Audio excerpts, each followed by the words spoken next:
So when we talk about what it means to receive, and I love the study of words, I often study words because I found that in my own life, in my own journey, that I had a tremendous misunderstanding of what certain words meant and what certain things meant. So when you and I talk about receptivity, if I could just give you like a visual representation of this entire talk to kind of go back to as we journey together, is that I want to talk about a disposition of this, of open-handedness, okay? Open hands, open heart. So this is the woman, this is who she is, this is femininity, this is womanliness. It's the receptivity, it's the attentiveness to the person. So an open hand and an open heart, okay, versus what? Two other postures. Open hand, open heart versus grasping like this, okay? Or pushing away like this. Because all of us in our journey, all of us have parts of our hearts, you know, we are rarely either or all or nothing. We all have various facets, like a woman who has a diamond ring on, the diamond has many cuts, many facets. And our hearts have many facets. So I would imagine right now, if you're really honest with yourself, you could see parts of your heart where you have deep receptivity of who you are as a woman and where it's delightful to be so. I bet also you have parts of your heart that are maybe grasping at certain things because you think God won't come through for you, okay? Even grasping at like just the ways we believe about ourselves or different things like this. And then I think all of us, and myself included, have areas of our hearts where we're kind of pushed away and we're like, this is too painful, I don't know if I want to believe that, you know? So what is it where God is speaking to us? Because if we could talk about receptivity, let me give you a definition of receptivity, which is fascinating to think of. So if you go to dictionary.com and you look up the word receive, it says this. So great. To take into one's possession, okay? So to have something bestowed upon you or to admit into yourself. So to take into your possession, it is a gift somebody gives you to have something delivered to you. So if you receive a letter, you have something brought to you. So it's an action where you open and you receive something. So to admit into yourself, to take into yourself, which requires what? It requires to be vulnerable. Because if you come to give me a letter and you're trying to put a letter in my hand's like this, you can't put it in my hand. So I love what Sister was talking about last night. To be courageous is to be vulnerable. Because to receive anything, it means you and I have to be vulnerable enough to receive it. And I don't know, do you have somebody in your life who, for example, it's so funny. Isn't it easy for us, especially as women, to give? Like, it's so easy. That is our nature, to give. I'll give you this. I'll give you my sparkling water. It's the last one, but that's okay. We'll survive. You know, I'll do, you know, it's so natural for us to give. Is it not so hard for us to receive at times? Do you know somebody in your life who will not, just for example, not let you pay for lunch? They will absolutely not let you pay the bill for lunch. And you're like, can I just please take you out to lunch? Like, oh, no, I got it. Like, no, really, no. And you're wrestling over the bill in front of the waiter at the restaurant. And they're like, no, let me. And you're like, would you just let me pay for lunch? Like, let me pay for lunch. Just let me treat you, you know? Because there's something very tender about being receptive, right? There's something about that it's a risk that we take. So when we talk about receiving the gift of our femininity, that means it's being bestowed upon us by someone. And that someone is God himself, right? So to admit into oneself, to take into oneself. So if we could just look very quickly, and I'm assuming we all know the story of Genesis, okay? So the Genesis that God creates an ascending order. So as you know that he separates the light and the dark, and he creates an ascending order. At the crown of glory of creation is male and female, man and woman. Eve comes from Adam's side. She doesn't come from his feet. She comes from his side, right? She's given as his helpmate. That word helpmate is only used one other place in the Old Testament where God actually himself comes to the aid of Israel. Okay? So her helpmate, it's not just a servant, or it's not like an afterthought.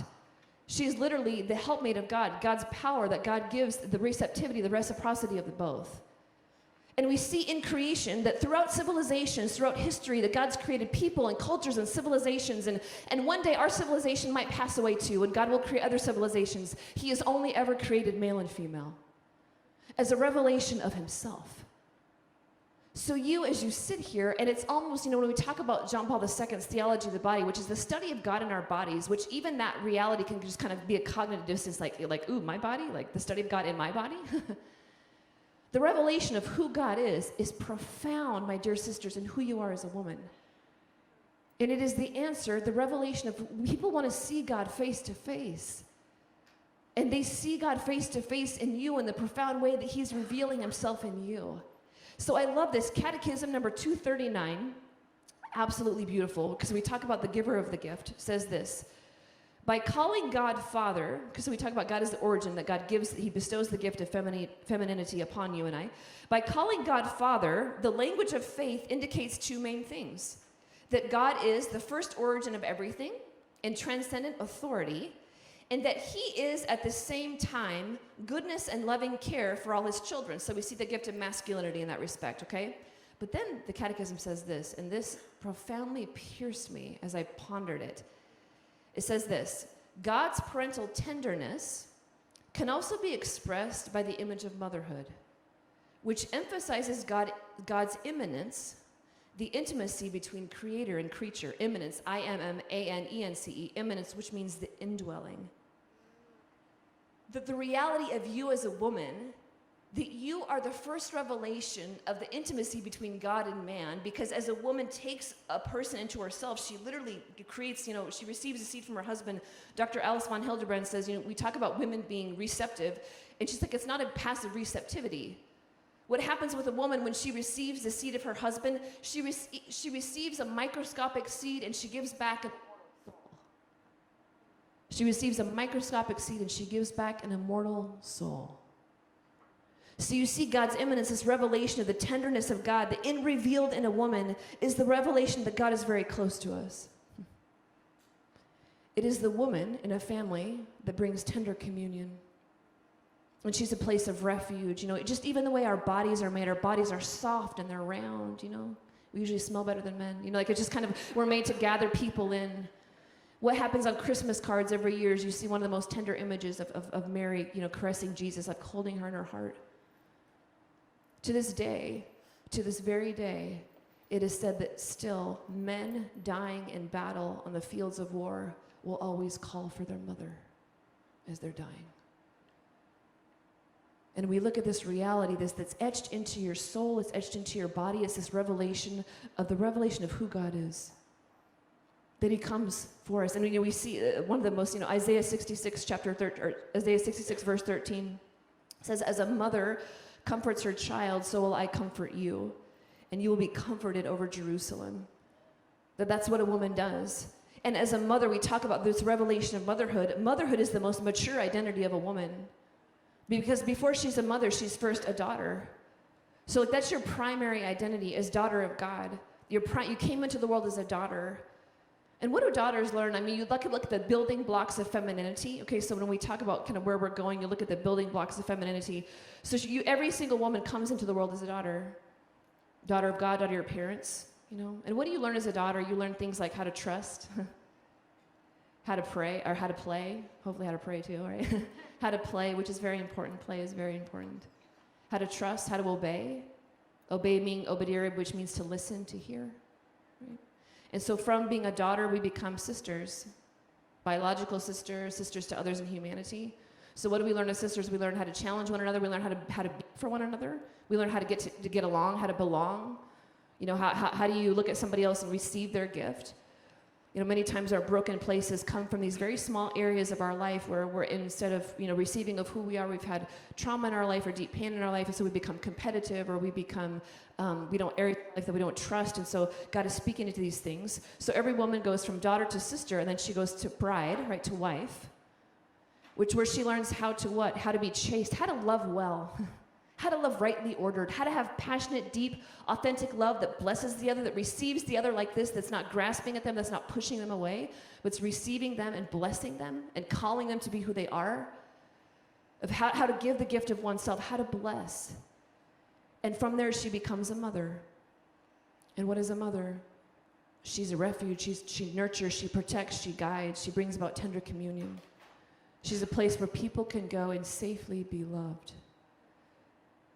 So for us in our journey, right, where is God, this womanliness, this whole trajectory of as daughter, of sister, of wife and mother, where is God calling us these deeper areas of receptivity? And I love, on our podcast last fall, we did a study of the 4 women doctors of the church. And one of my favorite women, I love Catherine of Siena, that's my girl through and through. But I do have to say, one woman I just delighted to get to know was Saint Hildegard of Bingen. And of all the women doctors of the church, she's the one who's least known. And I love this quote. This is beautiful. She said, "Because a woman brought death, a bright maiden overcame it. And so the highest blessing in all of creation lies in the form of a woman, since God has become man in a sweet and blessed virgin. You just think about, the vulnerability of God, that he comes to us vulnerable. He entrusts himself to us. It's fascinating. You think of all the ways that God could have come into the world, and he comes as a naked child, so vulnerable, willingly giving himself to us. I mean, I just can't even, from when I lived in Seattle, at our mission in Seattle for many years, and for some time, we lived near downtown, and so the people from all walks of life come to Mass there. I don't know if it still happens, because I haven't been at that mission in a long time, but there was a moment of time for about 6 months where after every Mass, every Sunday Mass, we would find the Eucharist around the church. We would find the Eucharist on the pews. We'd find the Eucharist in hymnals. We'd find the Eucharist on the floor. And we're like, what's happening here? Like, what is happening? And so Father asked us, all the sisters, and we had novices there, if we would walk up and down every single pew after every Mass, just to make sure Jesus was not neglected somewhere and discarded somewhere. And that was a profound moment for me to just think of that throughout this, like that he comes to us, he comes and he willingly risks that kind of treatment. That Christ is so desirous of union with us that he willingly gives himself. He's so humble, so humble. So he entrusts himself to you, and he comes into your life in these very deep and beautiful places. And it is his desire to unfold us. It is his desire to illumine us. It's his desire to continually heal us in the areas of daughter, in the areas of sister, in the areas of wife, in the areas of mother, so we can give the gift of ourselves. Because that's what a gift is. It's something that's given without strings attached, without recourse. It's freely given. It's something beautiful that's freely given. And it's his desire when you and I grow and when we know who we are, when I know who I am as a daughter of God, that this is the path that God has given me, this is the identity he's given me, then I can walk in strength in who I am. Because that's what you see in the life of Christ. That he is the same. He's resting so deeply in who he is as a son of the Father, that he can walk through all these situations in life, the joyful mysteries, the sorrowful mysteries, the glorious mysteries, the luminous mysteries, and he is who he is. And what does he bring about? But the revelation and love of the Father. That's what the world is aching for.